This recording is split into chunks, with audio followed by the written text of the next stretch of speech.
Sejam todos muito bem-vindos a mais uma transmissão do Instituto Vida para Todos. Ainda estamos dentro do tema geral, Filadélfia. Quem tem ouvidos, ouça. Chegamos à mensagem número 8, cujo título é O Retorno à Igreja da Era dos Apóstolos. Apocalipse, capítulo 3, versículo 7. Que diz: ao anjo da igreja em Filadélfia escreve: estas coisas diz o santo, o verdadeiro, aquele que tem a chave de Davi, que abre e ninguém fechará, e que fecha e ninguém abrirá. Então vamos nos ater apenas à primeira parte. Estas coisas diz o santo, o verdadeiro. Nosso Deus é o único Deus santo. Ele é totalmente distinto de qualquer coisa semelhante. Ele é o único Deus santo, distinto. E ele também é o verdadeiro. Além dele, não há outro verdadeiro. Ele é o único Deus verdadeiro, né? Então, aqui, apóstolo Pedro, ele escreveu uma carta, na primeira carta, capítulo 2, versículo 9, que ele diz, com relação a isso, né? 9, diz assim: vós sois raça eleita, sacerdócio real, nação santa, povo de propriedade exclusiva de Deus, a fim de proclamar as virtudes daquele que vos chamou das trevas para a sua maravilhosa luz. Então, queridos irmãos, Deus quer fazer esse retorno da igreja que se perdeu ao longo dos séculos, mais de 19 séculos de degradação, e Deus finalmente quer trazer a sua igreja de volta para a sua situação original, né, que Deus havia projetado para a igreja.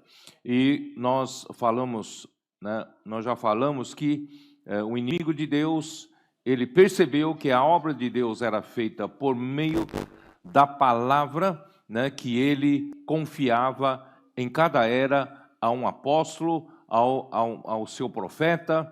E inimigo de Deus, então, ele destruiu, né, o amor pela palavra, né, que os profetas falavam, e por fim a degradação entrou. Então esse foi o primeiro tiro, né, que Satanás deu na palavra dos profetas, e fez com que o povo ficasse sem direção e sem rumo.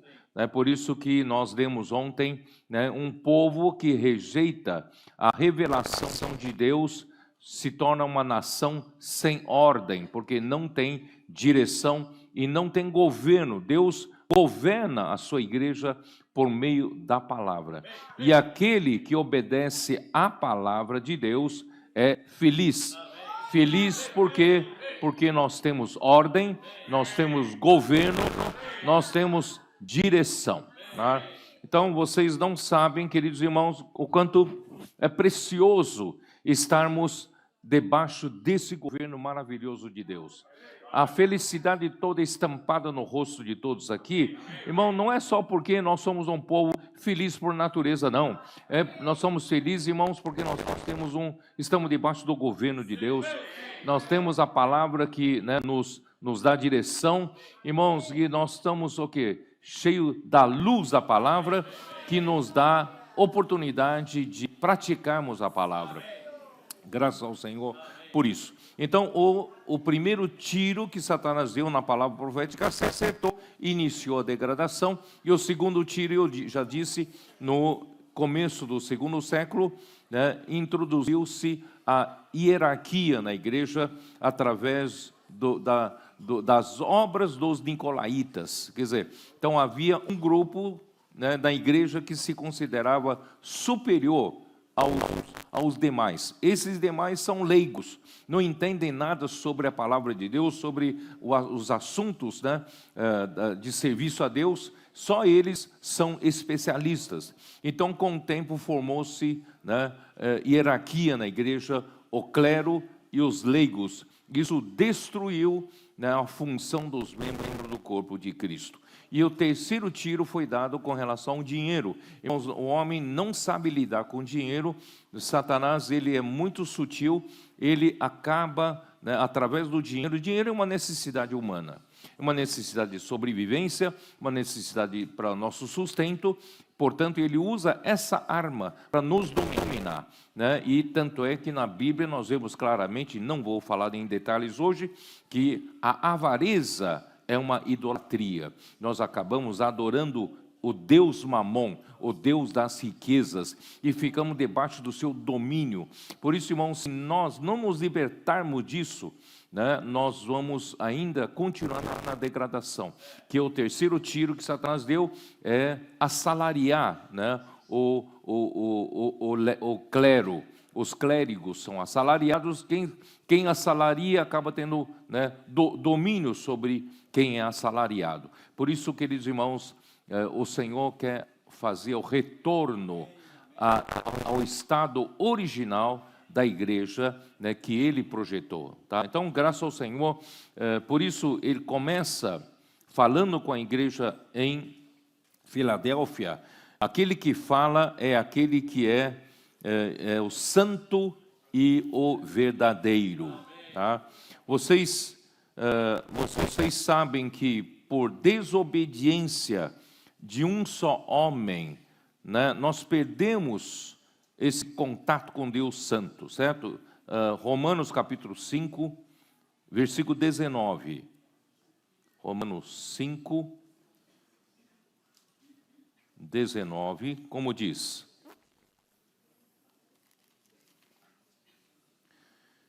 porque como pela desobediência de um só homem, muitos se tornaram pecadores, assim também por meio da obediência de um só, muitos se tornarão justos. Né? Então, com a queda do homem, o homem se desligou do Deus Santo e perdeu totalmente a justiça. E o homem se tornou pecador, né, por causa da desobediência de Adão. E no capítulo 5 ainda, no versículo 12, diz o seguinte: portanto, assim como por um só homem entrou o pecado no mundo, e pelo pecado a morte, assim também a morte passou a todos os homens, porque todos pecaram. Né? Versículo 14, entretanto reinou a morte desde Adão até Moisés, mesmo sobre aqueles que não pecaram, à semelhança da transgressão de Adão, o qual prefigurava aquele que havia de vir. Né? Então, o homem se desligou do único Deus santo, único Deus verdadeiro, né? E o homem caiu em pecado, e a morte passou a governar o homem por meio do pecado. Né? E também em Romanos capítulo 3, versículo 22, vamos dizer assim, vamos primeiro para o versículo 10. Versículo 10 diz assim: como está escrito, não há justo, nem um sequer, né? Não há quem entenda, não há quem busque a Deus. Todos se extraviaram, a uma se fizeram inúteis, não há quem faça o bem, não há nem um sequer. Tá? E no versículo 22 diz assim: justiça de Deus mediante a fé em Cristo Jesus, para todos e sobre todos os que creem, porque não há distinção, pois todos pecaram e carecem da glória de Deus. Tá? Aí no versículo 24, sendo justificados gratuitamente por sua graça, mediante a ressurreição que há em Cristo Jesus. Quer dizer, nós estávamos sem caminho para voltar para Deus santo e verdadeiro e voltar, porque nós carecemos da justiça de Deus, e graças ao Senhor, nosso Senhor Jesus Cristo veio aqui na terra, morreu na cruz por nós, realizou a eterna redenção, e através da redenção, né, de Jesus Cristo, irmão, nós pudemos ser justificados gratuitamente por sua graça. Então resolveu-se o problema da justiça. E depois de resolver o problema da justiça, precisamos resolver o problema da santidade, né? Porque nosso Deus é um Deus santo.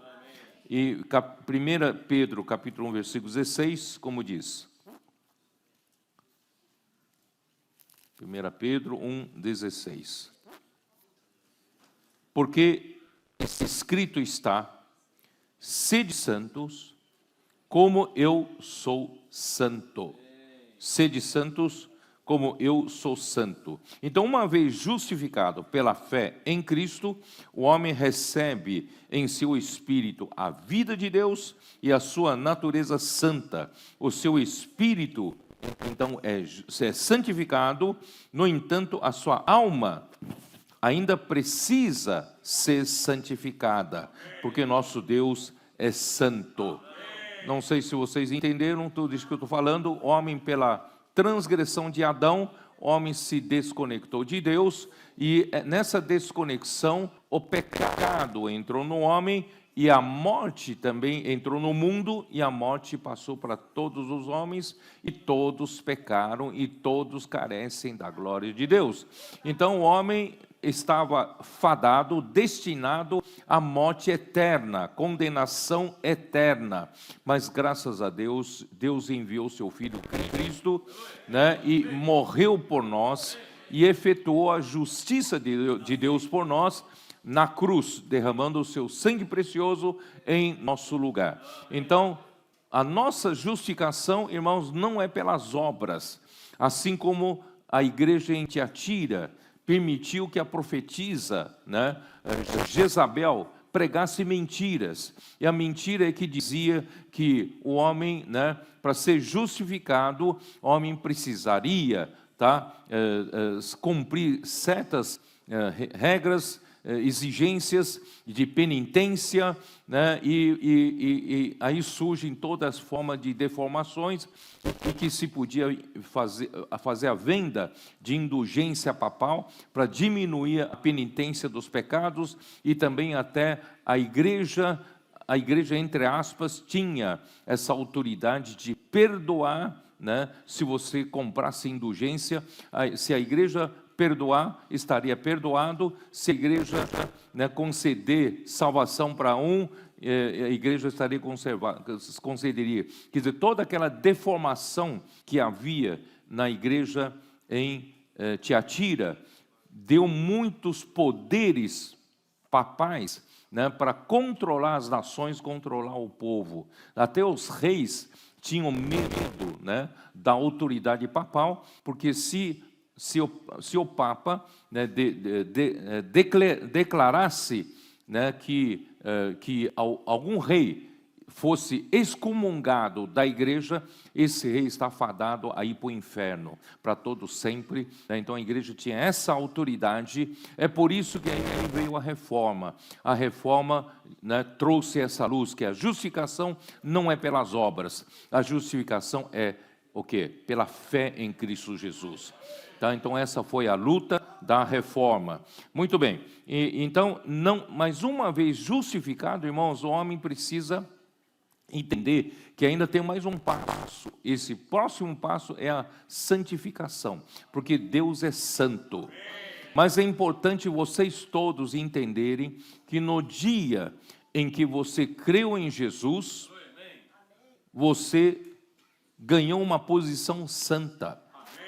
Você foi santificado, o seu espírito regenerado foi santificado. O seu espírito está santificado quando você creu em Jesus, tá? Mas a sua alma, a sua mente, emoção e vontade ainda precisam ser santificadas. E como faz isso, irmãos, é ao longo da sua vida cristã e ao longo do tempo em que você vive aí na igreja.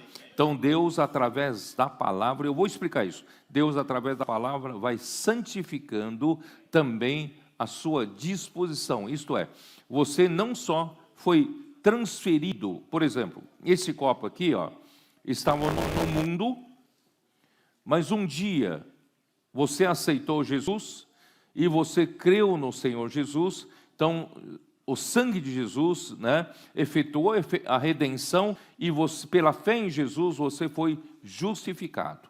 E uma vez justificado, Deus então, né, e quando você creu em Jesus, o seu espírito foi santificado.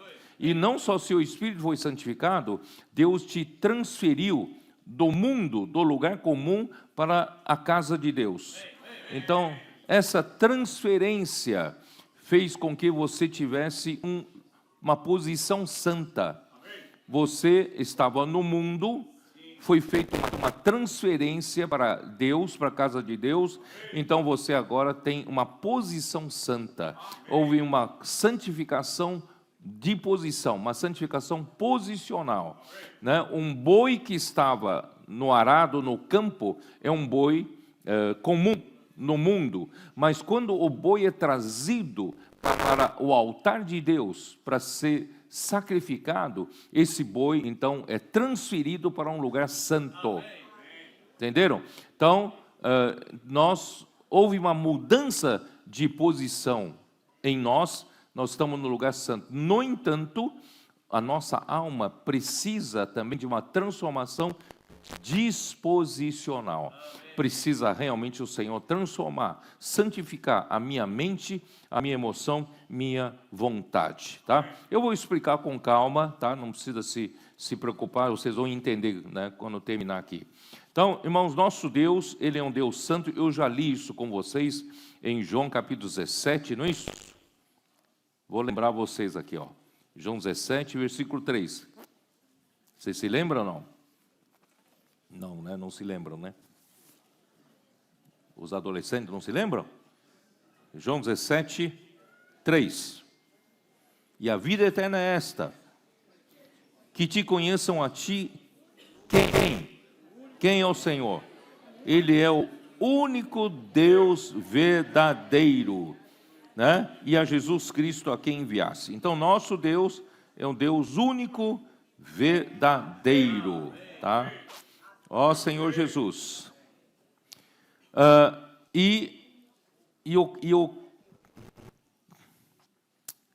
Vamos fazer o seguinte, tá? Eu vou ler primeiro Êxodo 19, sair fora do script, vamos lá. Êxodo 19, quando Deus tirou o povo, de Israel do Egito, enquanto eles estavam no Egito, eles estavam em um lugar comum. Agora Deus separou esse povo e o colocou diante dele no Monte Sinai. Esse povo agora está numa posição santa. E Deus separou esse povo em um lugar santo, para quê? Para ele obter uma nação santa. Então, não só ser uma nação santa em posição, mas também santa em disposição. Deus quer trabalhar no seu interior, no interior de cada um, tá? Então, no capítulo 19 de Êxodo, versículo 4, vou repetir. Irmãos, esses versículos eu tenho usado várias vezes, porque esse é um princípio, né? Tendes visto o que fiz aos egípcios, como vos levei sobre asas de águia e vos cheguei a mim. Agora, irmãos, a intenção de Deus é trazer esse povo, tirar do Egito, tirar do lugar comum, tirar do mundo. E agora Deus fez com que esse povo se aproximasse dele. E quem é ele? Ele é o único Deus verdadeiro Ele é o único Deus santo. Ele é o Deus santo. E como nós podemos nos chegar a Ele? Irmão, nós precisamos também ser um povo santo.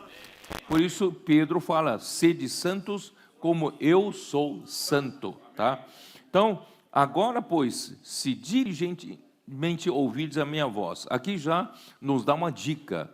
De que maneira esse povo pode se tornar um povo santo para se chegar a Deus santo? Como? É pela palavra. Se agora, pois, daqui para frente, vocês já estão numa posição santa, né? Eu não sei se eu consegui fazer explicar. Por exemplo, você era um copo sujo no mundo, Deus então tirou você desse vaso e lavou você, limpou você e colocou você aqui nesse lugar, debaixo de uma torneira santa. Entendeu? E você estando nessa posição, você pode receber o quê? Receber a palavra que torna você santo. Então, se diligentemente ouvides a minha voz, né, e guardardes a minha aliança, quer dizer, não é só ouvir, é pôr em prática. Ouvir a palavra e pôr em prática, porque toda a palavra de Deus é para executar. Nós, né, recebemos na palavra de Deus uma voz de comando. Então, ouvimos, não é ouvir como, né, como assistir uma peça teatral, né? Vamos só aqui, depois só aplaudir, dar nota, né? Dar nota para a peça. Não, toda a palavra que você ouve de Deus é para executar, né? Por isso, se diligentemente ouvides a minha voz e guardardes a minha aliança, então sereis a minha propriedade peculiar dentre todos os povos, por que propriedade peculiar? Vocês são diferentes. Vocês não são como todos os povos. Embora toda a terra seja minha, eu tenho muitos povos aqui na terra, mas vocês são peculiares. Vocês são especiais. Vocês são santos, né? Por isso ele diz, vós me sereis reino de sacerdotes, onde todos servem a mim, e nação santa. Deus quer uma nação santa. Nós, para nos aproximarmos de Deus, a chegar a Deus, irmão, nós precisamos ser santos. E qual é a maneira de ser santo aqui? A palavra. Se diligentemente ouvides a minha palavra, né, e guardados o meu mandamento, nós então seremos uma propriedade peculiar dentre todos os povos. Ó Senhor Jesus, é coisa maravilhosa. E quem, né, João 17, eu li ali sobre verdade, mas ainda tem mais ainda, né? Vamos lá, João 17.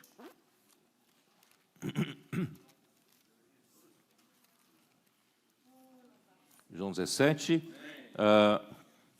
De que maneira Deus consegue nos tornar santos? Santos, tá? Vamos lá, capítulo 17. Vamos lá, versículo 15. Não peço que os tires do mundo, e sim que os guardes do mal. Irmão, Deus ainda nos permitiu viver nesse mundo. Nós ainda estamos nesse mundo, mas Jesus pede ao Pai não nos tirar do mundo, porque exatamente Deus quer que nós, como a igreja, executemos a vontade de Deus aqui no mundo, mas que nos guarde do mundo. Aí 16 fala, eles não são do mundo, como também eu não sou. Irmão, nós estamos no mundo, mas nós não somos do mundo, porque não somos mais comuns, não somos mais aqueles pecadores que não foram redimidos. Irmãos, graças a Deus pela redenção em Cristo, nós somos justificados, nós hoje fomos separados para Deus, embora nós ainda estejamos no mundo, é no mundo que nós vamos fazer a vontade de Deus, mas nós não somos do mundo, nós não pertencemos a esse mundo. E então, o que Deus precisa fazer para nós nos tornarmos uma nação santa? O Senhor precisa nos santificar. Tá? Então, em seguida, versículo 17 fala: santifica-os na verdade, a tua palavra é a verdade. Então, qual é a maneira que Deus tem, irmãos, de não só nos transportar de um lugar comum no mundo para um lugar santo, e ele conseguir nos santificar também por dentro, disposicionalmente, irmãos, é através da palavra. Tá? Então, é dispensando a palavra para o homem, e o homem recebendo essa palavra, permitindo que essa palavra nos santifique. E a palavra de Deus é a verdade. Então, a santidade e a verdade estão totalmente correlacionadas. Né? Efésios 5. Efésios 5 deixa mais, né, dá mais clareza ainda do que eu estou falando. Onde isso? Efésios 5, versículo, Senhor Jesus, versículo 25. Maridos, amai vossa mulher, como também Cristo amou a igreja, e a si mesmo se entregou por ela. Quer dizer, Cristo amou tanto a igreja, que entregou-se a si mesmo por ela. Mas tem um objetivo. Muitos param por aqui. Cristo morreu por nós. Aleluia, hoje eu não sou mais pecador, eu hoje sou um convertido, sou salvo por Deus, não vou mais para o inferno, eu vou para o céu. Quer dizer, esse é o conceito geral dos cristãos. Irmãos, mas Cristo morreu pela igreja com uma finalidade. Qual é a finalidade? Para que a santificasse. Então, não apenas ele trouxe, né, a igreja num lugar santo, e o processo, né, que Deus quer que Cristo faça com a igreja é santificar a igreja por dentro, por dentro. E como santifica-se a igreja por dentro? Para que a santificasse, tendo-a purificado por meio da lavagem de água pela palavra. Irmão, nós estávamos imundos, estávamos no pecado, e a morte havia entrado em nós. E agora o Senhor nos colocou no lugar santo, e Deus quer nos santificar. Irmãos, Ele precisa nos lavar.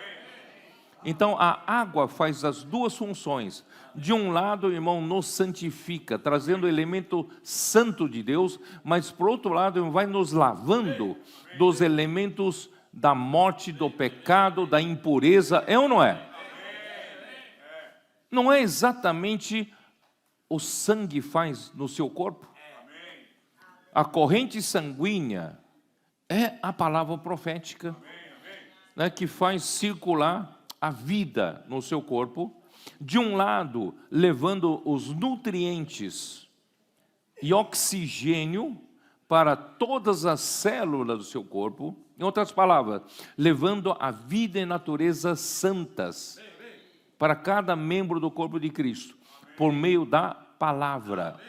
Mas, por outro lado, a corrente sanguínea remove de cada célula o dióxido de carbono, né? Gás carbônico, e remove as toxinas, remove o lixo, não é isso? Remove, né, tudo que precisa ser removido. Então, você vê que tem um processo de lavagem. De um lado, ele vai colocando em você a vida santa de Deus, a natureza santa de Deus, e, por outro lado, vai tirando todo o pecado, a morte, rebeldia, né, o ego, o homem natural, inveja, né, tudo que está no velho homem está sendo removido. Irmãos, isso não acontece de uma vez por todas, isso acontece aos poucos. Por isso, irmãos, Deus está fazendo esse processo por meio da palavra, para apresentar a si mesmo igreja gloriosa. Irmão, essa é a igreja que Deus quer obter. E quase 19 a 20 séculos, irmão, de degradação. Deus não conseguiu obter. E agora chegou a hora, irmãos. Vamos dar para o Senhor essa igreja gloriosa, sem mácula, sem ruga, nem coisa semelhante, porém santa e sem defeito. Irmãos, só a palavra de Deus é capaz de fazer. Por isso, irmãos, qual é o segredo, irmãos? A palavra de Deus faz todo esse trabalho, né? Por isso, irmão, Paulo fala, né? Qual é a maneira, então, de nos encher do Espírito, né? Porque o trabalho que Deus quer fazer, Cristo encabeçar a igreja, é encher a igreja, encher os membros do corpo de Cristo. Mas encher com o quê? Né? Encher com a vida santa de Deus, encher com a natureza santa de Deus, ou encher com a própria verdade, própria realidade, mas é por meio da palavra, por meio da palavra. Por isso Paulo fala, enchei-vos o Espírito, não vos embriagueis com vinho, no qual há dissolução, mas enchei-vos o Espírito. De que maneira? Falando entre nós. Que é cada membro falando? Circulando. A palavra circula, né? Imersão, né? Ruminando a palavra, mexendo no caldeirão. Irmão, o que está fazendo? Nós estamos fazendo o quê? Circular. E a palavra circulando, irmão, leva vida para todos os membros do corpo de Cristo. Ele edifica a igreja e também elimina, irmãos, tudo que não presta, né? Leva embora. E Paulo também fala em Colossenses 3,16, não é isso? Como é que é? Habite ricamente em vós a palavra de Cristo. Instruí-vos e aconselhai-vos mutuamente. Irmão, é isso aí. Os membros do corpo de Cristo têm que fazer circular. Circular o quê? Circular fofocas? Circular meramente doutrinas? Não, é circular essa palavra da vida, a palavra da verdade. Irmãos, é isso que Deus faz. Alguns vão falar, peraí, vocês estão inventando isso, né? Não estamos inventando, não. Isso já estava em Deuteronômio 6. É ou não é? O que o Senhor falou em Deuteronômio 6? Primeiro ele apresenta os mandamentos, o estatuto, que é a palavra de Deus, né? E vocês precisam ouvir, precisam guardar a palavra para que, né? Para que tu, teus filhos e filho do teu filho tenha, né? E em todos os dias da tua vida tenham vida, né? Vocês possam, né, ser abençoados e possuir a terra que eu vou dar para vocês, e que os teus dias sejam prolongados. Então, Deus já havia falado para o povo de Israel isso, versículo 4, ouve, ó Israel, o Senhor nosso Deus é o único Senhor, Ele é o único Deus verdadeiro. Amarás, pois, o Senhor teu Deus de todo o teu coração, de toda a tua alma e de toda a tua força. Irmão, não divida esse amor com o mundo. Se alguém amar o mundo, o amor do Pai não está nele. Irmãos, Deus, Ele é Deus zeloso. Ele é ciumento. Ele não quer dividir o seu coração com o mundo. Por isso, irmãos, Ele exige que eu e você amemos ao Senhor de todo o coração, de toda a alma e com todas as nossas forças. Aí, versículo, e de que maneira eu faço isso? Eu não tenho capacidade de fazer isso. Mas o versículo 6 me dá segredo. Estas palavras que hoje te ordeno estarão no teu coração. Irmão, não é por ensinamento doutrinário que eu consigo guardar, né? Amar o Senhor. Não, a palavra tem que ser inculcada no meu coração, gravada no meu coração. Aí por isso ele fala, tu as inculcarás a teus filhos, e delas falarás assentado em tua casa, e andando pelo caminho, e ao deitar-se, e ao levantar-se. Irmãos, isso é dormir com Deus, acordar com Deus. Todo o tempo, irmão, está ruminando a palavra, né? E ainda mais, vamos fazer circular essa palavra também, né? Dia e noite, tá? Irmãos, está mais do que claro, esse é o processo de santificação, porque em Filadélfia, o Senhor que se apresenta à igreja de Filadélfia, Ele é um Deus santo, Ele é santo. Portanto, irmãos, sede santos, porque Ele é santo. Agora vamos falar do lado da verdade, né? Ele também é o verdadeiro. Irmãos, se você se desconecta do único Deus verdadeiro, você vai para onde? Você fica ligado a quê? A nada, né? Nada aqui, irmãos, é o pai da mentira, é o diabo. João capítulo 8, versículo 44, né? Como é que Jesus fala? Abre a sua Bíblia, vamos ler. Eu queria falar de cor, mas vamos falar. Vamos ler aqui. O Senhor fala para os judeus: vós sois do diabo. É muito forte, né? Vós sois do diabo. Quando você se desconecta de Deus, o pecado entrou no mundo pela transgressão, a morte, né, entrou no mundo pelo pecado, e a morte passou para todos os homens. Então nós passamos a realmente pertencer ao diabo. Vós sois do diabo, que é o vosso pai, e quereis satisfazer-lhe os desejos. Ele foi homicida desde o princípio e jamais se firmou na verdade, porque nele não há verdade. Quando ele profere mentira, fala do que lhe é próprio, porque é mentiroso e pai da mentira.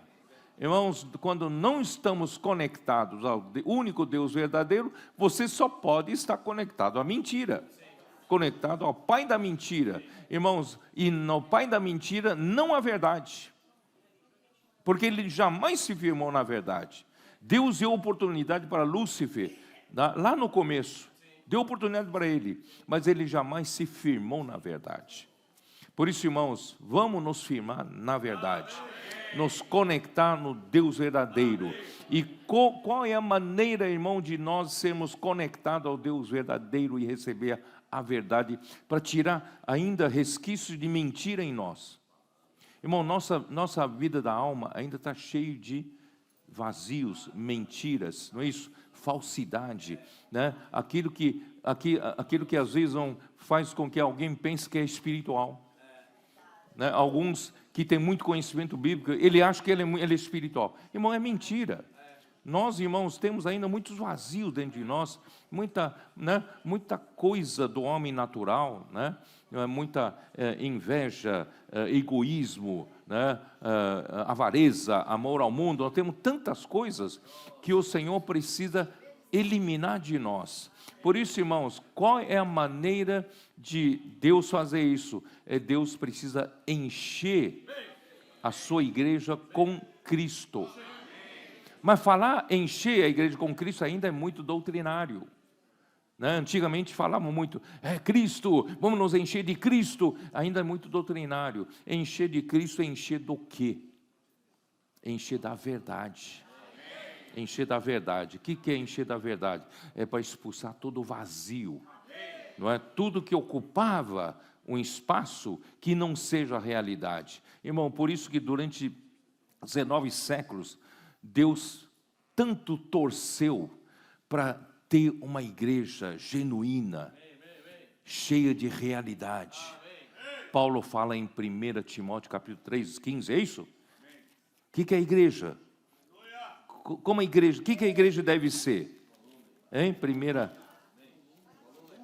Timóteo 3, 15, para que, se eu tardar, fique ciente de como se deve proceder na casa de Deus, que é a igreja do Deus vivo, coluna e baluarte da verdade. Então a igreja é que sustenta a verdade nesse universo. Ora, se a igreja não está constituída na própria verdade, como é que vai sustentar a verdade? Sustentar uma doutrina? Uma teologia? Não, nós precisamos nos encher de verdade. Por isso, irmãos, nesses 19 séculos da igreja, irmãos, muita fachada, muita aparência, aparência do reino dos céus, mas não tem realidade do reino dos céus. Então Deus precisa a igreja em Filadélfia precisa chegar a esse nível, precisa chegar, né, ser essa coluna e baluarte da verdade. Então, para sustentar a verdade, nós precisamos estar cheios da verdade. Não adianta, irmão, ser um cristão de aparências, de fachada, né, de carteirinha, né? Irmão, nós precisamos nos encher da verdade. E nos encher da verdade como, irmão? De novo, é a mesma coisa. É através da palavra. A palavra nos traz o quê? A santidade e também a verdade. Então, nós vamos tendo consistência em nós. Não somos vazios. Irmãos, é incrível que pareça, se você me duvidar de mim, esses adolescentes, quanto tempo começaram com casas de adolescentes? Em Lauro de Freitas? Hein?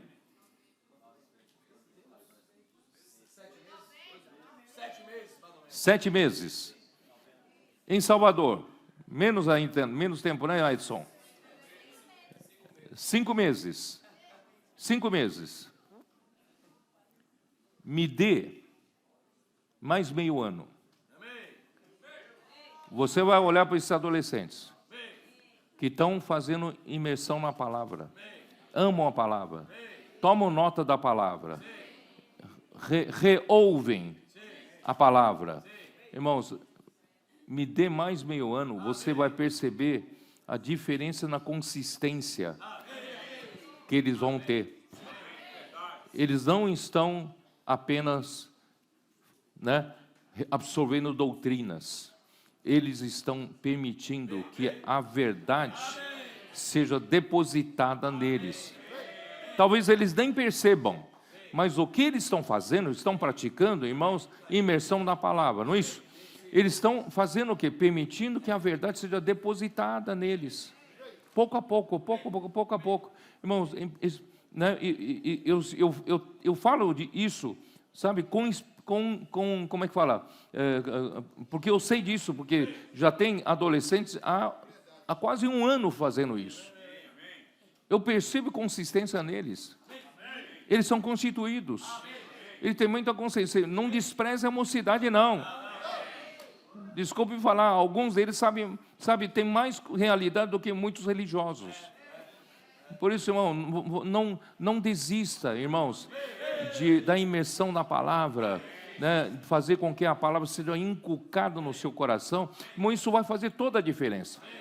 Vai passar um tempo, irmãos, nós não teremos apenas a aparência de piedade, como Paulo fala em Timóteo, né? Só aparência de piedade.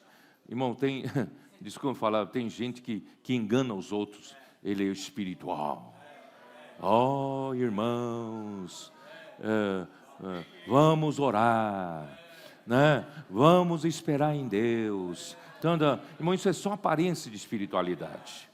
Nós precisamos ter consistência através da palavra, imersão na palavra, inculcando a palavra. Irmãos, né? Os adolescentes sabem, é só perguntar, né? Qual é a vontade de Deus? Pronto, eles já rapidamente vão para Efésios capítulo 1, versículo 9 e 10. Está certo ou não? Por quê? Porque já tem consistência. Já está sendo constituída pouco a pouco neles. Irmãos, é isso, tá? Então infelizmente, irmãos, a degradação... por que encher de Cristo é encher com a verdade? Eu não terminei de ler João 17, né?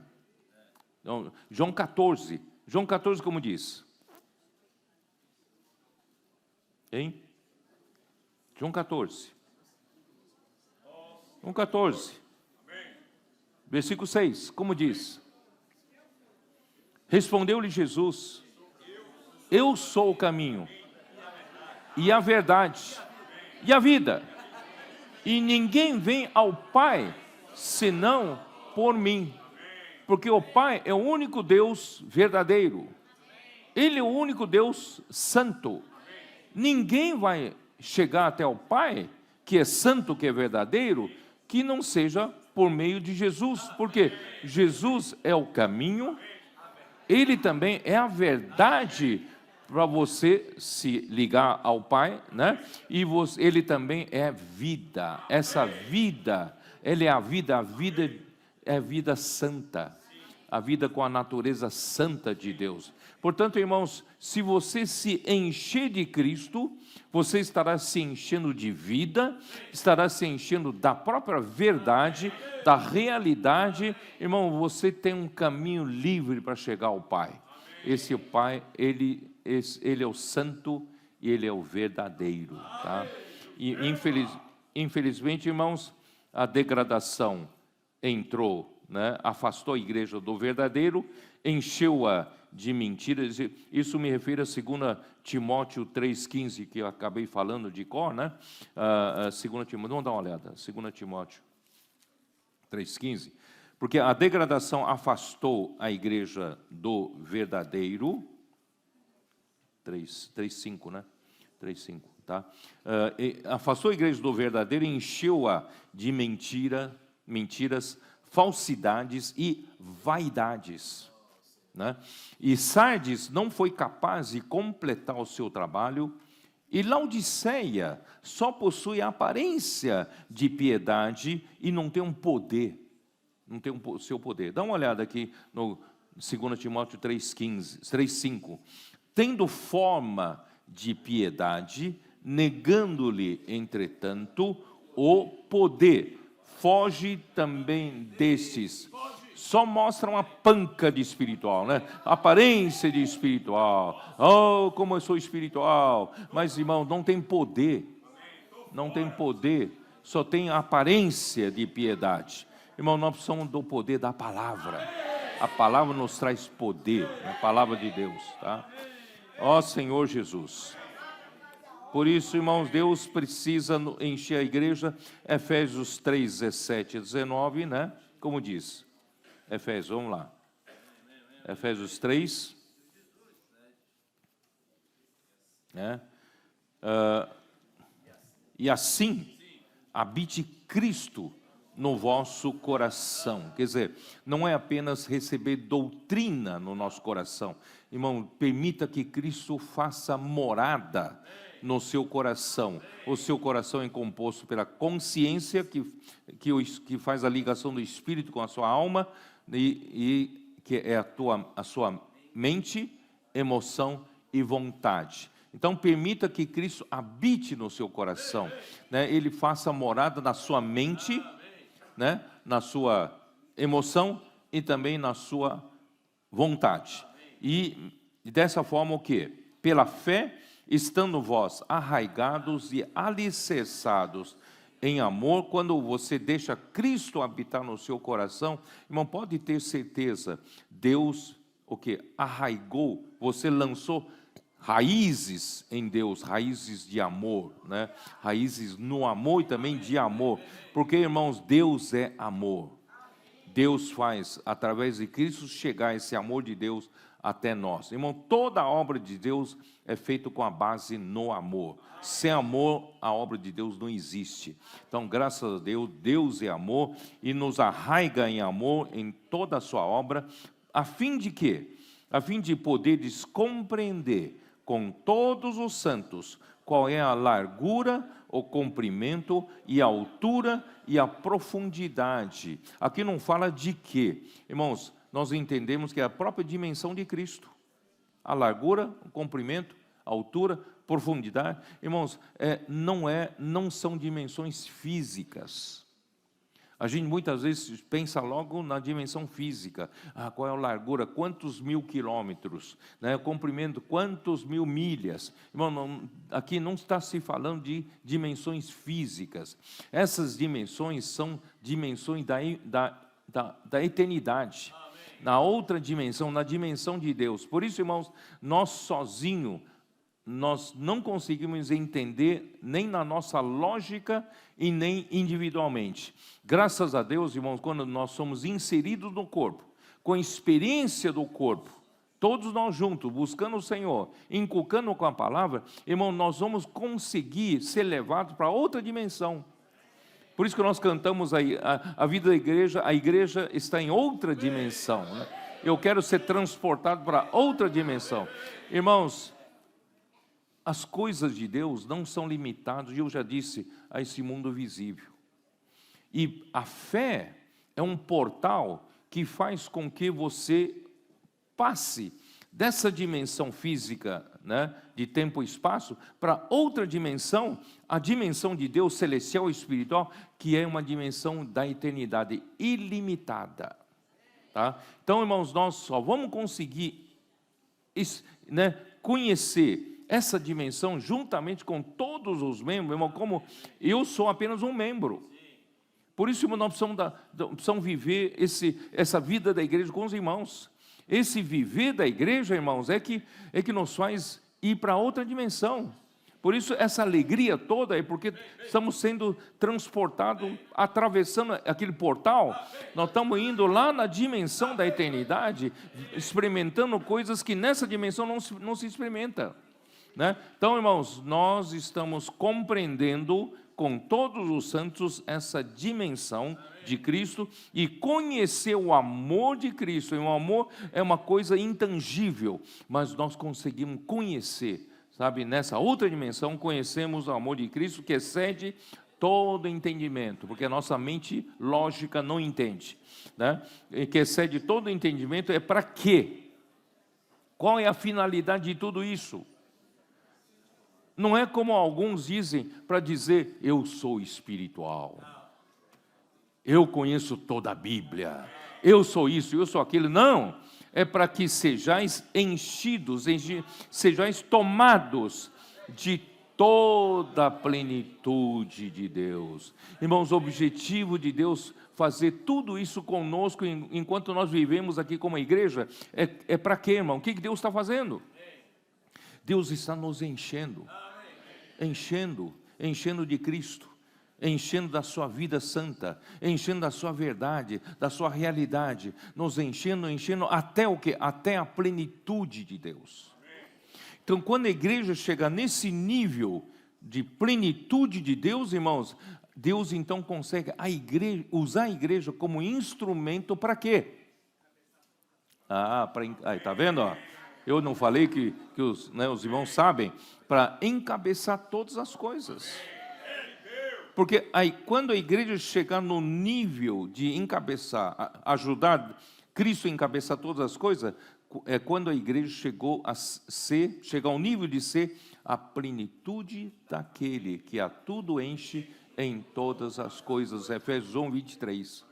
Quando a igreja chegar nesse nível, que é a plenitude de Deus, pronto, a igreja está pronta para ser usada, para Deus encabeçar Cristo sobre todas as coisas, tanto as do céu como as da terra. Por isso, irmãos, como é importante a igreja em Filadélfia, irmãos, ter esse Senhor que é santo e verdadeiro, porque Ele quer realmente obter alguma coisa consistente, alguma coisa que possa trazer o Senhor de volta e cumprir a vontade do Senhor. Ó Senhor Jesus. Ufa, vamos ver o que falta aqui. Acho que eu falei tudo aqui, né? Agora vamos falar um pouquinho de história, vamos? Deixa eu ver, que horas são? Ainda tem um tempinho, né? Vamos falar um pouco da história. Então, eu falei de Sardes da última mensagem, né? A igreja em Sardes, apesar da reforma trazer coisas maravilhosas, como uma Bíblia aberta, né, para todos os filhos de Deus, nós hoje, graças a Deus, temos a Bíblia aberta.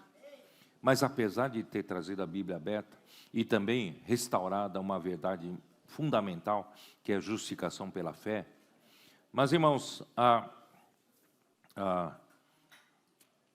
reforma desde o século XVI, né, até o século XVIII, o século XIX, até o século XIX, irmão, não saiu muito dessa única verdade restaurada, que é a justificação pela fé, tá? Umas outras coisas, tal, mas não saiu muito disso. Então ficou em torno de... Porque aquela luta para se libertar do poder papal era tão grande que eles ficaram só nisso, concentrados nisso. Mas o Senhor não podia parar nisso. tem muita coisa para ser restaurada, não é isso? É principalmente, o que faltava aqui, irmãos, é principalmente o governo de Deus na igreja. Sim. O encabeçamento de Cristo na igreja. Mas para ter isso, primeiro precisa restaurar as funções do membro do corpo de Cristo. Amém. Precisamos enxergar que a igreja é um organismo vivo. Amém. Infelizmente, né, depois que saíram da reforma, saíram da igreja em Tiatira, a reforma continuou, irmão, preso a muitas coisas que na igreja em Tiatira, né, estavam presos, né? E, por exemplo, né, se libertaram da igreja de Tiatira, no entanto, né, muitas delas acabaram, né, se tornando uma igreja estatal, porque eles, por exemplo, na Alemanha, né, a reforma precisou de apoio político, e eles recorreram ao apoio político e fizeram com que a religião, né, protestante fosse uma religião estatal. Então, em vez de Cristo ser a cabeça da igreja, a rainha da Inglaterra, o rei da Inglaterra, era a cabeça da igreja, né, anglicana. Por isso, irmãos, essas coisas são deformações. Por isso que o Senhor, né, que apareceu a Sardes, diz: tu tens nome de que vives, mas está morto. Quer dizer, a obra não é completa. Você, né, eu estou restaurando você, mas você parou por aí, tá? Bom, então eu vou mostrar para vocês. Houve uma tentativa, um pequeno sinal de tentativa de sair da condição de Sardes e para ir em direção a Filadélfia, isso no século XVIII, né? Vocês já devem ter ouvido falar sobre o Conde Zinzendorf, né? Então, no século XVIII, vários homens, como o Conde Zinzendorf, só para economizar tempo, vou ler aqui o que eu preparei, tá bom? Vários homens, como o Conde Zinzendorf, que acolheu os irmãos da Boêmia, tá? Terra natal de Hus, já falei sobre John Hus para vocês, né? Ele foi um reformador que foi queimado ao vivo, né? Então, da terra natal. Então, esses, tá, estavam sendo perseguidos, né? Os quais haviam formado uma igreja evangélica conhecida por Unitas Fratrum, que quer dizer a união dos irmãos. O que quer dizer isso? O que quer dizer isso? Isso quer dizer, irmãos, que eles finalmente enxergaram que a hierarquia na igreja não era bíblica, não é? Não existe hierarquia na igreja, clero e leigos. Então eles começaram a ir em direção a chamar um ao outro de irmãos, tá? Mas isso tem um certo pano de fundo, né? Porque eles eram perseguidos, né, quando a Boêmia foi vencida pela Áustria. Aquele governo, né, o novo governo implantou a contra-reforma, né, a contra-reforma católica para exterminar os evangélicos.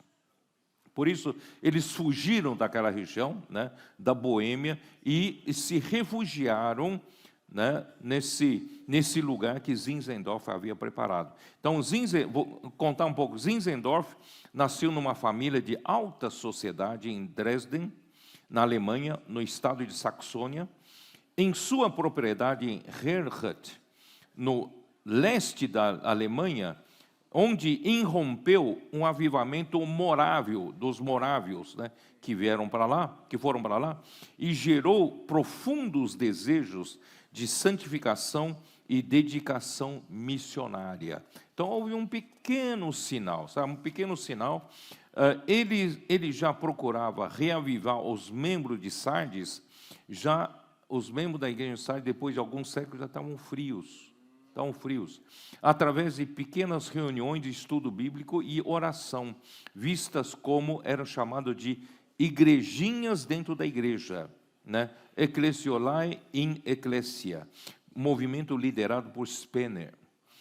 Porém, o movimento não foi além de reunir os crentes em busca de bênção. Então, eles reuniam, né, pessoas de todos os todos que tinham pano de fundo diferentes, aí reuniam nesse lugar apenas para buscar bênção, tá? Não se buscou revelação na palavra sobre a unidade do corpo de Cristo, e nem em Cristo, como Cristo seja de fato a cabeça da igreja. No entanto, houve o início de desmantelamento do sistema clerical, que eles se chamavam uns aos outros de irmãos. Então, eu fiz questão de fazer esse pequeno registro, tá? Mas não passou muito disso. Por quê? Porque eles reuniam pessoas de diferentes, né, antepassados, antecedentes religiosos, de grupos, e chegavam, ele acolhia todos na sua propriedade, e ali podia haver brigas, né? Eu sou desse grupo, eu sou dessa ideologia, né, cristã, eu sou disso, eu sou daquilo. Ele falou, não, aqui todo mundo é irmãos, não vamos brigar, nós somos irmãos, tal. Então, e não passou disso. Então, pelo menos, irmãos, houve um rompimento com o sistema clerical, e também começar a chamar um ao outro de irmãos, não mais por títulos, por irmãos. Mas isso não passou muito disso. Agora, nós chegamos no século XIX, já um século depois, tá? Século XIX. A reforma deu aos cristãos uma Bíblia aberta para o público, porém, basicamente, ela estacionou na luz da verdade que os libertou do sistema corrompido de Roma e da justificação pela fé. Os que ousassem examinar a palavra de Deus mais profundamente eram censurados e chamados de hereges, fanáticos e inovadores, tá?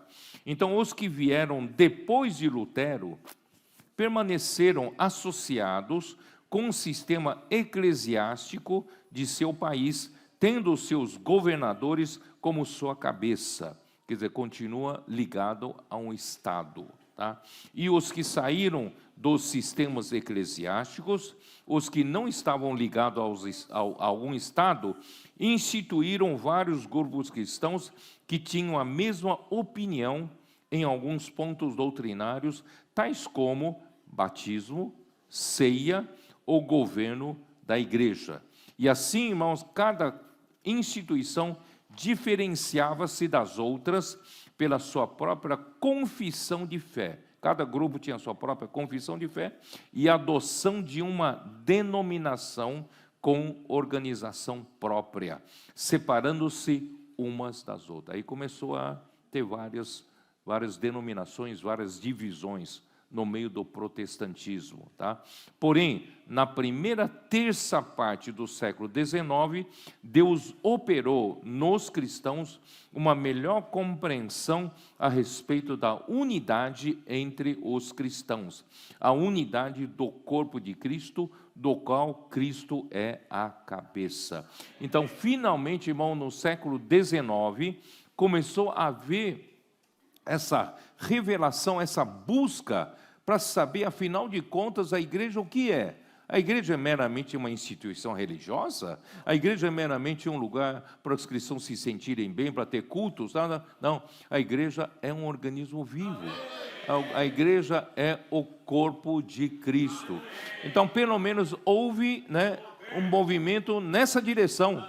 Isso é bom, né? Houve nessa direção. E essa manifestação era algo novo que não acontecia desde os dias dos apóstolos, desde o primeiro século, né? Não havia ninguém preocupado com isso. E agora, no século XIX, o Espírito começou a trabalhar, começaram a ter preocupação com relação à unidade, né, do corpo de Cristo. Infelizmente, irmãos, os cristãos não saíram das grandes ou pequenas organizações instituídas pelos homens, tentaram praticar a unidade, dando as mãos por cima das barreiras e divisões, ou dando as mãos por cima dos muros. Oi, tudo bem, sou cristão também sou, mas eu sigo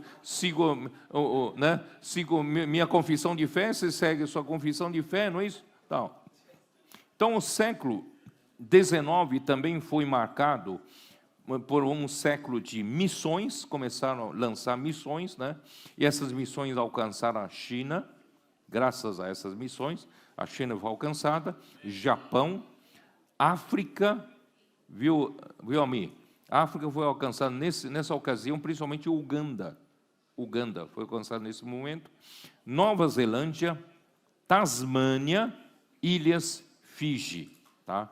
E também foi nessa época que houve um despertamento acerca da volta do Senhor. Por isso, irmãos, quem ama a volta do Senhor tem tudo a ver com Filadélfia. Tá?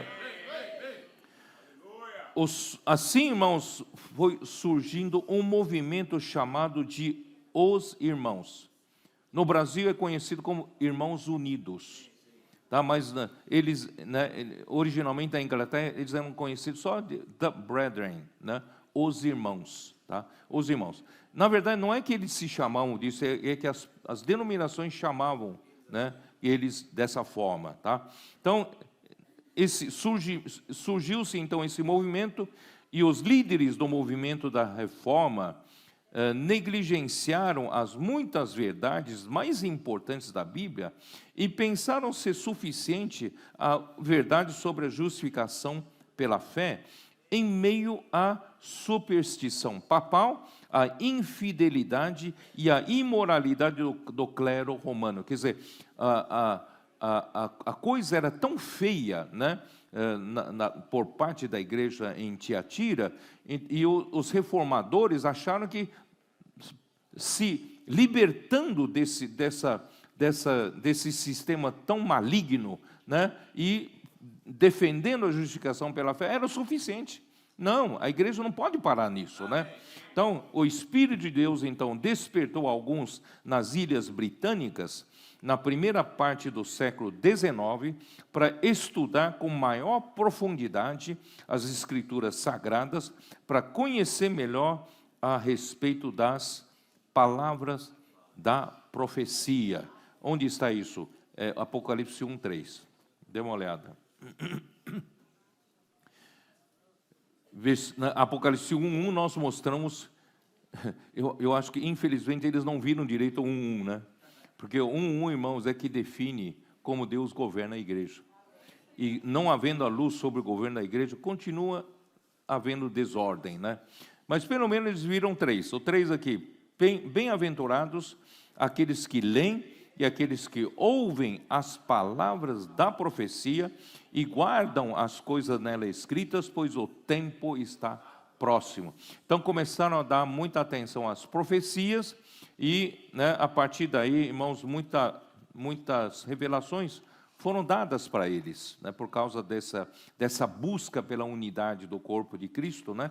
Então, outros buscaram revelação na Bíblia acerca da igreja como corpo de Cristo e o governo do Espírito Santo, mas ainda o governo do Espírito Santo é algo abstrato, né?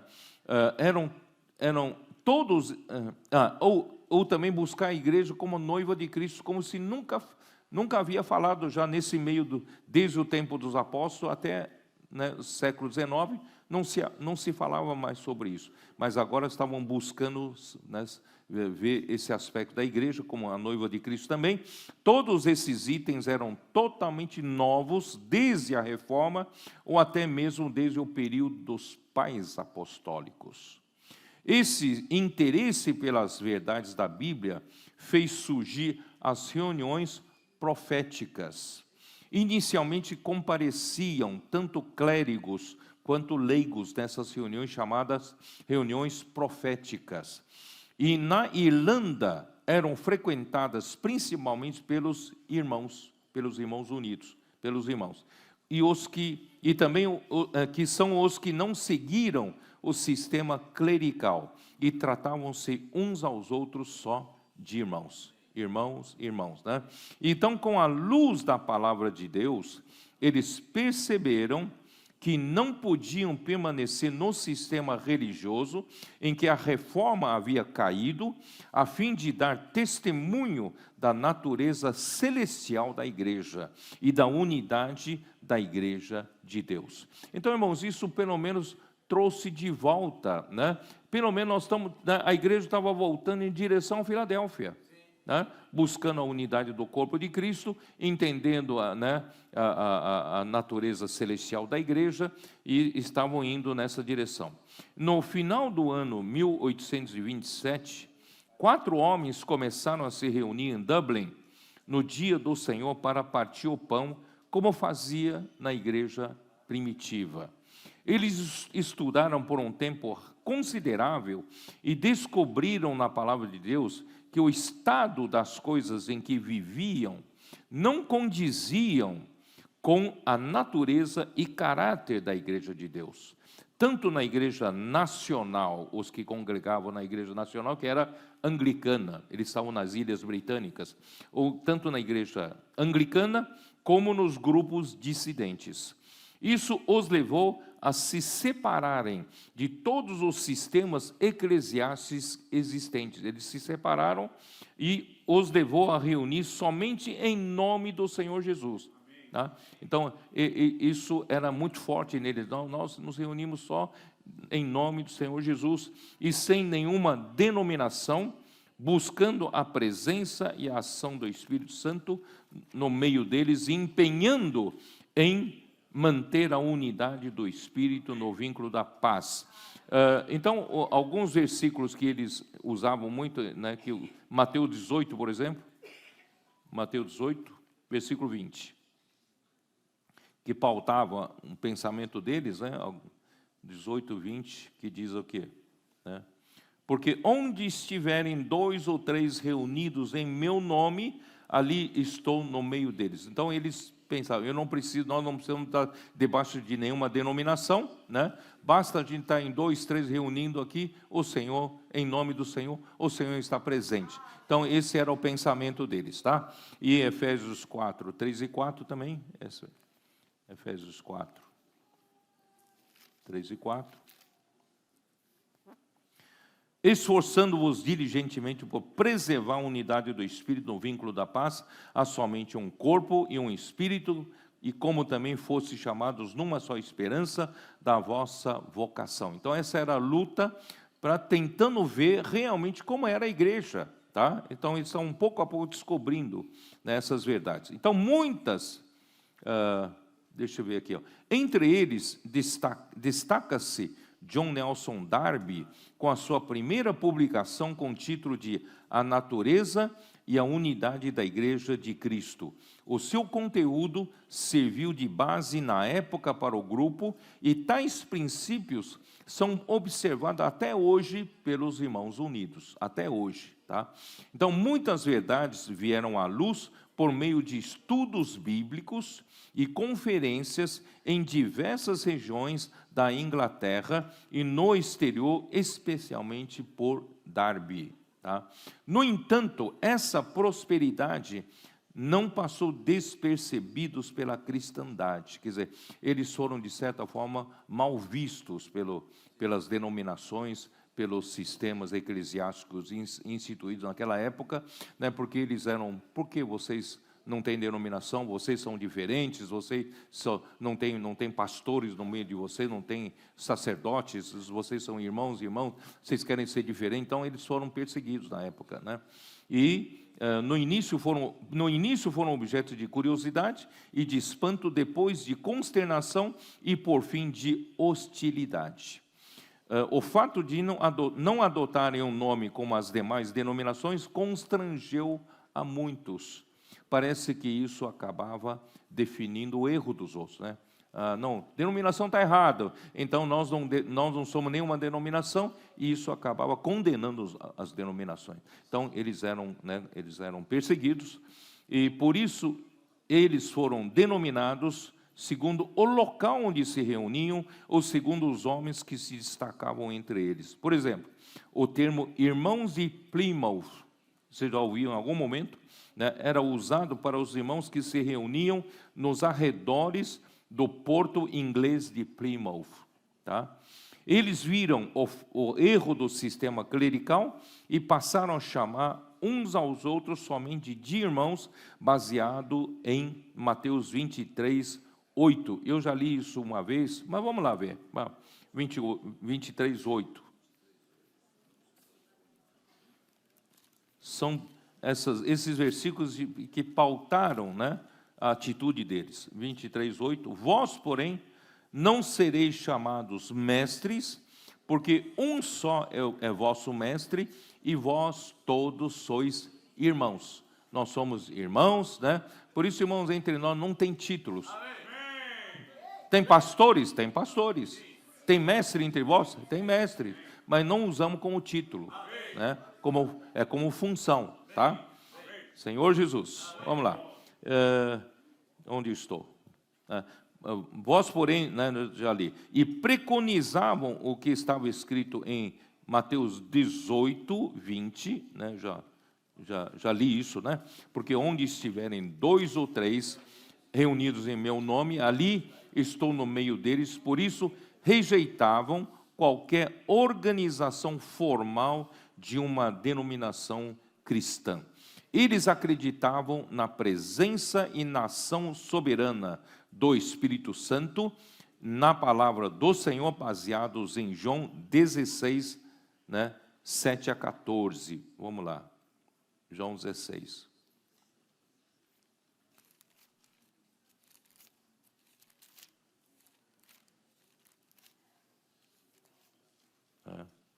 Eles acreditavam nisso, né?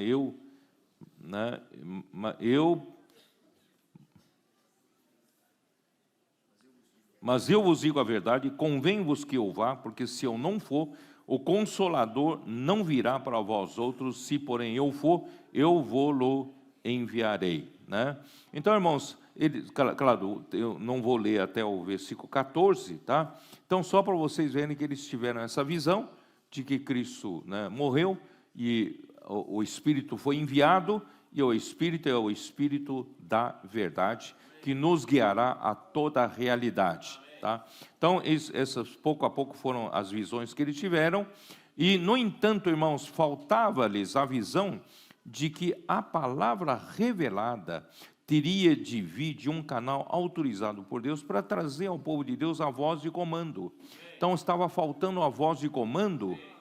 Isso, né, permitiu que houvesse, então, a divisão no meio deles. Aí aconteceu uma divisão 20 anos depois, divisão em Plymouth, entre os anos 1845 a 1848, o inimigo estava... Eu estou lendo o que André Miller descreveu, tá? Então, eu não tenho autoridade para falar, ele sabe, tá? Então, ele escreveu.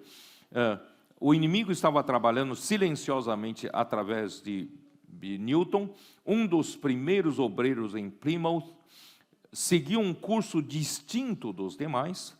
Ele exercia grande influência sobre os membros ali.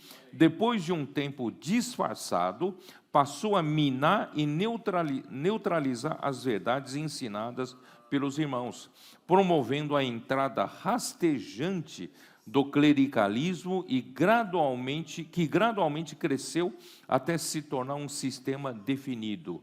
Até que, em 1848, ficaram evidentes os seus graves erros eclesiásticos, mas também heresias quanto à humanidade de Jesus, conforme escreveu André Miller em seu livro A História da Igreja, volume 4. Irmãos, eu estou citando isso porque eu não sei, tá, se isso é correto ou não, mas é o ponto de vista de André Miller. Houve grandes desentendimentos quanto à aceitação para a comunhão no partir do pão. Uns eram a favor de serem rígidos na aceitação para zelar pelos princípios da Bíblia, para evitar a entrada de heresia e do abandono da visão da unidade da igreja. Outros sustentam que devem ser mais abertos na comunhão. Bom, é isso que eu queria comentar um pouco para vocês. Irmãos, os irmãos unidos passaram a dar atenção para a unidade do corpo de Cristo. E eles enxergavam, irmãos, à mesa do Senhor, no partir do pão, uma coisa extremamente rígida, né, para aceitação da comunhão do corpo. Se você deve ser aceito como, né, membro do corpo ou não. Então,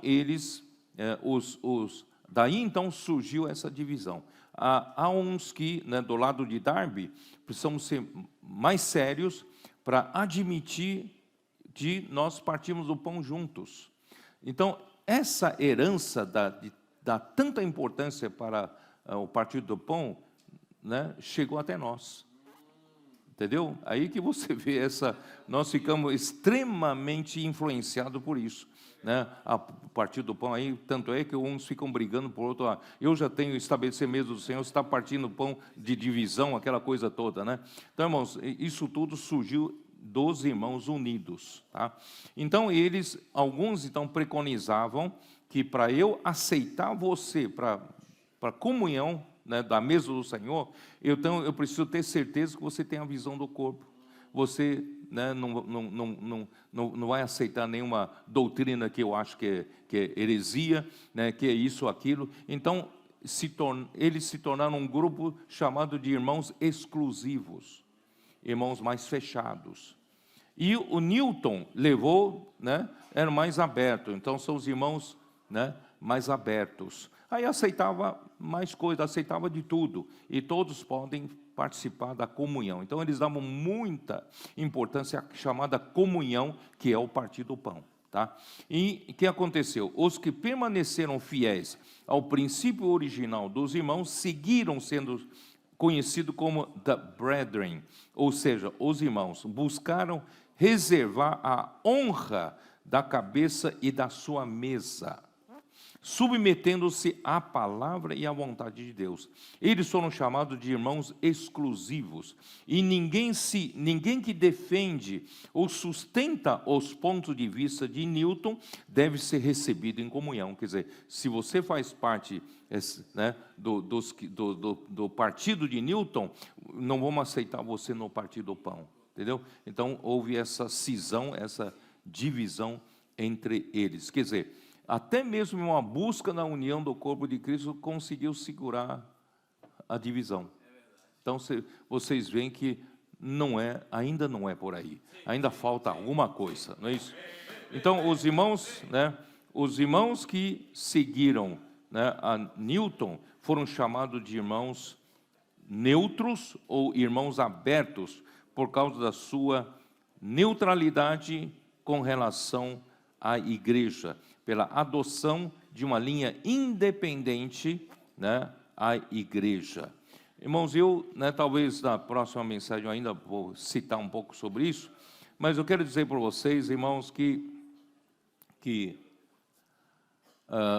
o próprio Watchman Nee, em seu livro A Ortodoxia da Igreja, ele fala assim, os irmãos unidos foram em direção certa, mas o que falhou aqui? O que faltou? Eles foram em busca da unidade do corpo de Cristo, mas para Watchman Nee faltou a visão do limite da localidade, limite de que há uma igreja em uma só cidade. Tá? Então, essa é a limite. E eu vou continuar depois nas outras mensagens, mostrar para vocês também isso está certo, trouxe grande benefício para nós, mas não foi suficiente. E o Senhor abriu para nós mais coisas. Tá? Então assim, o que aconteceu? Aconteceu que os irmãos mais fechados, exclusivos, eles então se tornaram um grupo, onde quer que esteja, né, onde estiver, eles formaram como se fosse uma igreja, entendeu? Então, uma igreja realmente, na visão do Watchman Nee, com uma unidade maior do que uma cidade. Tá? Então, eles se tornaram uma só unidade. E os irmãos abertos trilharam, segundo o Watchman Nee, trilharam pelo caminho de congregacionalismo. Viraram congregações independentes. Aqui nós somos autônomos, aqui a gente tem nossos próprios pregadores, a nossa própria linha, mas em uma congregação ou outra, a gente se aceita, nós somos irmãos abertos, mesma coisa, só que aqui, certo? Aqui defino eu, você lá define você, nós por conveniência não estamos juntos, você entendeu? Irmão, infelizmente alguns dentre nós que saíram, irmãos, tomaram esse caminho. né, tomaram esse caminho, que é de congregacionalismo. Né? Cada congregação independente, eles têm os seus pregadores, têm os seus líderes, tal, e por conveniência eles se reúnem de vez em quando, mas que não deixam de seguir esse caminho. Irmão, não é por aí. Não é por aí. Né? A igreja é mais do que isso. É o corpo de Cristo, tá? Então eu vou ler os passos necessários para Filadélfia, né? Irmãos, é lidar, primeiramente, irmãos, tem que lidar com a perda do primeiro amor, já na igreja em Éfeso.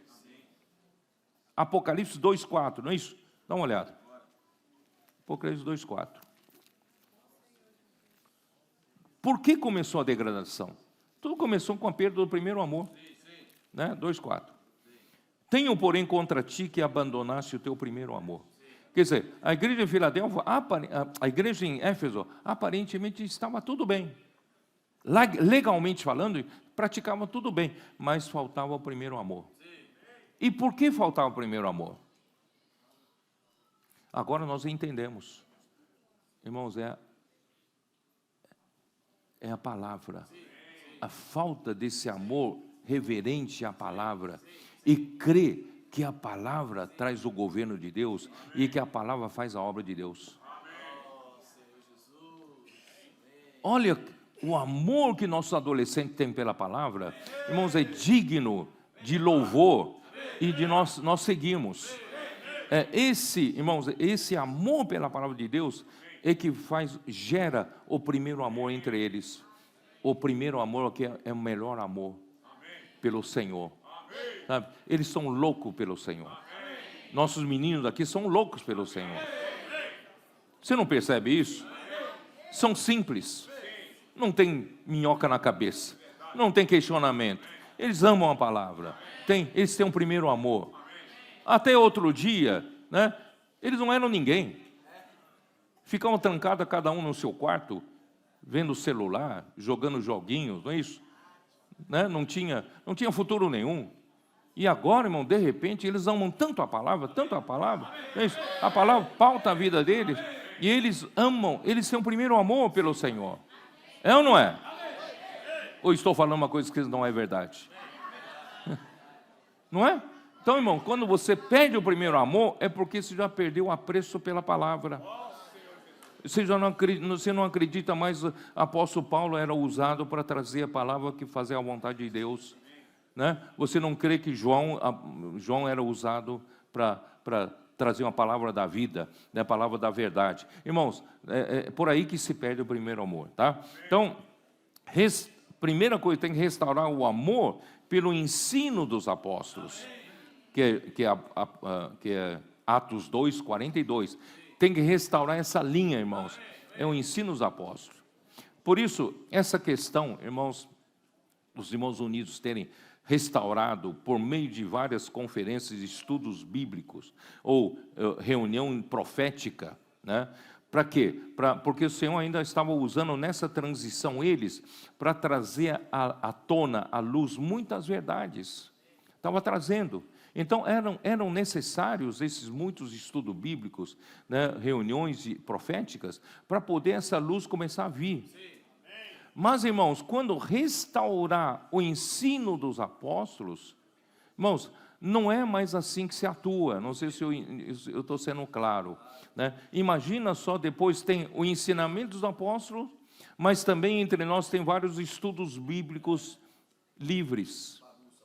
Então, cada um dá a sua interpretação. Aí volta para a cultura grega, de democracia, onde, né, qualquer filósofo traz a sua linha filosófica. Irmão, na igreja não é assim. Na igreja tem um canal de Deus que fala a palavra, né? Então, enquanto estavam no processo de ir para Filadélfia, isso foi usado, funcionou, certo? Né? Reuniões proféticas, estudos bíblicos e tal. Mas, irmãos, quando se tem um ensinamento dos apóstolos, cabe a nós, se houver estudo bíblico entre nós, é para comunhão do ensinamento dos apóstolos. Não sei se seus irmãos estão entendendo. Não é para eu dar uma outra interpretação. E o homem gosta de cada um dar a sua interpretação. Irmão, isso confunde o povo de Deus, tá? Então, isso é um adendo que eu quero fazer para vocês. Por isso, irmãos, precisamos restaurar o amor pelo ensino dos apóstolos, crer e praticar a palavra profética, inculcando-a no coração, a qual produz o primeiro amor pelo Senhor e amor fraternal entre nós, para edificar a igreja, constituindo-se da verdade e de realidade divina. Irmãos, é isso que eu falo, irmãos, que é como tecelagem, né? Os fios verticais são a urdidura, é o amor de Deus, que vem pela palavra de Deus, né? E isso produz o quê? Produz os fios horizontais. E os fios horizontais são trama. Então, esses fios horizontais, irmãos, supridos pelo amor de Deus, irmãos, nós praticamos o amor fraternal entre os irmãos. E assim nós estamos tecendo um tecido firme. Isso se chama a edificação da igreja. A edificação da igreja não é meramente colocar um material em cima do outro. Irmãos, é entretecido pelo amor de Deus. Nós estamos consolidados no amor de Deus. Por isso, irmãos, o amor fraternal é uma coisa que é o resultado da palavra, o resultado do amor de Deus. Tá? Então, segundo ponto, rejeitar as obras dos nicolaítas, eliminando por completo, irmãos, o sistema clerical e restaurando a função de cada membro para a edificação do corpo de Cristo, isso é, restaurando totalmente o sacerdócio de cada um. É o que o Senhor está fazendo entre nós. Hoje, irmão, desde nossas crianças, pré-adolescentes e adolescentes, jovens, né, meia-idade, intendentes, cabeça branca como eu, irmão, todos estão sendo úteis no corpo de Cristo. E todos estão tendo sua chance de sacerdócio. É ou não é? Ó Senhor Jesus, que coisa maravilhosa. Por isso estamos vivendo os melhores momentos. Melhores momentos. E mais ainda eu vou usar, né, as palavras acho que é um pastor, né, que falou sobre o movimento dos valdenses. Né? O movimento dos valdenses foi um movimento genuíno do Espírito a partir do século XII, né? Se bem que Andrew Miller fala que antes do século XII já havia os albigenses, né? Mas, irmãos, eu quero me ater aos valdenses porque ali se teve o quê? O Pedro Valdo mandou traduzir, né, acho que Novo Testamento para a língua, né, da franco-provençal, que é a língua do povo daquela época, da sua região, né? E ele começou, como era proibido quem não era clero, né, mexer com a escritura, então ele então providenciou com que os seus vendedores, comerciantes, saíssem com uma bolsa dentro da túnica, escondido, né? Essa bolsa era escondida para ninguém ver, e quando eles, ao fazer comércio e perceber que alguém tinha sede pela palavra de Deus, como ele foi salvo pela palavra de Deus, né, ele então, né, fez com que os seus companheiros tirasse o texto e, né, desse ou lesse com a pessoa, e a palavra de Deus é que fazia a obra, e eles foram grandemente perseguidos, massacrados, martirizados, sofreram, irmãos, você pode ver sofrimentos horríveis. Se você ler essa história, né, dos valdenses, foi uma história triste, mas eles nunca desistiram. Nunca desistiram, foi difícil extingui-los. Eles constituem dessa época de século XII, irmão, essa linha prateada da graça de Deus, que permaneceu na era mais trevosa da história da igreja. E só que esse pastor no final falou: mas por que eles extinguiram? Existem até hoje, mas o seu fogo, o vigor, acabou, né? Porque enquanto eles, irmãos, aí esse pastor falou o seguinte: quando eles aderiram à reforma no século XVI, eles acabaram se tornando mais um dentro do movimento da reforma. Aí acabou esse movimento né? Então ele fala assim: duas coisas, irmão, quero alertar vocês que ele falou. Primeiro, ele falou assim, por que acabou? Porque nós temos que crer que nós não podemos agarrar-nos à revelação que o Senhor nos deu até hoje. Nós precisamos crer que o Senhor tem sempre novas revelações. Esse é um ponto principal. Se você acha que o Senhor já deu toda a revelação, ficar contente com isso, você vai agarrar essa revelação e você vai morrer com ela. Morrer no sentido de ficar, vai parar na obra, parar no tempo. Mas o Senhor tem sempre nova revelação, né? Por quê? É a revelação, irmão, que é a palavra de Deus que nos faz ir para frente, que nos faz executar a sua palavra, fazer a vontade do Senhor. Ou a vontade do Senhor já está toda feita? Não. Enquanto a vontade do Senhor não está toda feita, o Senhor ainda não voltou, porque o Senhor precisa continuar nos revelando, e a gente tem que buscar mais revelações, né?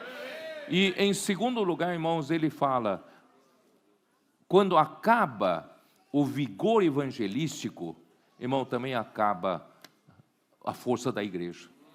Então, graças a Deus, irmãos, o Senhor nos tirou de entre quatro paredes e nos levou para a rua, não é? Nós estamos indo para a rua, não somos os teóricos, fica estudando a Bíblia entre quatro paredes. Irmão, o Senhor nos dá revelação, nós praticamos a revelação, mas nós cumprimos nossa missão de pregar nas ruas. Isto é, né, Mateus 24:14, como diz, e será pregado esse evangelho do reino a toda a terra habitada, para testemunho de todas as nações, então virá o fim. Então, é nossa responsabilidade, é a nossa missão, irmãos, manter esse vigor evangelístico. Por isso, irmão, nossos comportores são a nossa linha de frente de batalha. Então, não podemos perder o vigor evangelístico, não podemos perder o amor pela palavra revelada.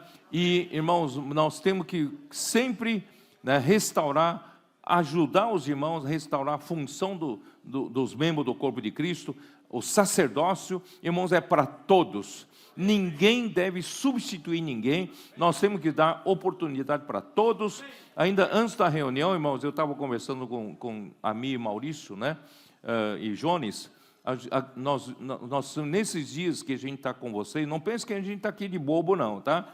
A gente está observando, irmão, tem vários meninos bons, jovens, irmãos, né, preciosos. E eu acho que precisam estar ombro a ombro juntos. Talvez vocês estão aqui no dia a dia, vocês não percebem, nós estamos percebendo. Tem várias pessoas boas aqui entre vocês, irmão. Vamos procurar aperfeiçoar. Vamos introduzir, né? Não vamos afastar, né? Não vamos incluir, né? Para que todos tenham oportunidade de servir, né, ao Senhor. Então, irmão, não somente ter a visão da unidade da igreja, mas buscar a realidade do corpo de Cristo, do qual Cristo é a cabeça. Ele deve governar a igreja por meio da palavra revelada aos seus apóstolos. A palavra profética, irmãos, é a voz de comando de Cristo, é a realidade da autoridade do Espírito Santo na igreja. Você fala, a igreja, né? Watchman Nee já escreveu nos seus livros, Witness também escreveu nos seus livros, a igreja precisa da autoridade do Espírito Santo. O Espírito Santo tem que ter autoridade na igreja. Mas como? Não é muito abstrato? Não tem uma autoridade do Espírito Santo na igreja? Como é que você sabe? Irmãos, a autoridade do Espírito Santo está na palavra. Se você reconhece que a palavra de Deus é uma voz de comando, irmãos, é onde Ele governa a igreja, irmãos, você sabe o que é a autoridade do Espírito Santo. Tá bom? Então vou terminar por aqui, para vocês entenderem. Outra vez eu vou repetir. Irmãos, por que nós estamos falando da história da igreja? Por quê? Não é apenas para conhecimento, não. Irmãos, é para você ter um GPS. Você saber a igreja trilhou por que caminho, e onde você está, e para onde você vai. Qual é o destino? Você não está perdido aqui. Como eu fiquei perdido no Nordeste por 2h30. Hein, Jobson? Você era culpado, né? 2h30 perdido. Não sabia para onde ir. Estrada de terra emburacada assim, né? Acabou com a minha coluna, né? E sem GPS. Irmão, horrível, você está aí, indo para frente, está indo para frente, mas para onde? Não sei. Irmãos, graças a Deus nós temos GPS. Nós sabemos para onde nós estamos indo. Aleluia, amém.